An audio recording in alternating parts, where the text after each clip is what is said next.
ராமநவமிக்கு போனதுனால ராமர் மாதிரியே ஒரு குட்டியை வந்து கடவுள் வந்து கொடுத்துட்டாரு. கிருஷ்ணர் உனக்கு வந்து கொடுத்துட்டாரு முதல்ல. ரொம்ப சந்தோஷமான விஷயம் இது. நீங்க எப்படி முதல்ல பொண்ணு பிறந்தாலும் பையன் வேணும் தான் கேட்டீங்க. அதே மாதிரி உங்களுக்கு கண்டிப்பா கிடைச்சிருச்சு. இவங்க என்னவா இருக்காங்க?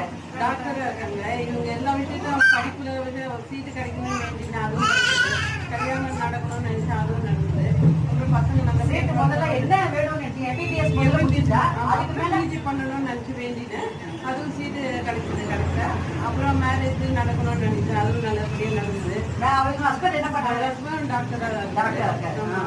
அப்புறம் பசங்களும் வேண்டினா அவன் 2 பேரும் பிறந்துட்டாங்க. முதல்ல பொண்ணு அப்புறம் பையன். அப்புறம் பையன் வேணும்னு கேட்டேன். அதனால 2 பேரும் கன்ஃபியூஸ் ஆயிருக்காரு. 2 பேரும் சாய்தான். சாய் குடும்பத்தோட சேர்ந்துட்டீங்க. எத்தனை வருஷமா நீங்க வந்துட்டு இருக்கீங்க? நான் ஒரு 2014 இருந்து வந்திருக்கேன். 14 வந்துருக்கீங்க. தொடர்ந்து பல விஷயங்கள் உங்களுக்கு நடக்குது. அது மட்டும் இல்லாம நீங்க இங்க வந்ததுக்கு அப்புறம் உங்களுக்கு இவ்வளவு விஷயங்கள் முடிஞ்சிருக்குன்னு சொல்றீங்க. நீங்க முதல்ல யார் சொல்லி வந்தீங்க? நீங்க எங்க அக்கா சொல்லி நம்ம யூடியூப்ல சொல்லிதான் நான் வந்திருக்கேன். அவங்க எங்க இருக்காங்க? அவங்க வைசாக்ல இருக்காங்க.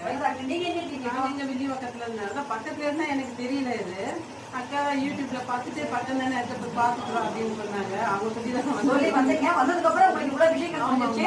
இப்ப நீங்க அந்த யூடியூப் பேட்டி கொடுக்குற அளவுக்கு இவர் என்ன பண்றாரு? இவரு டிசைன்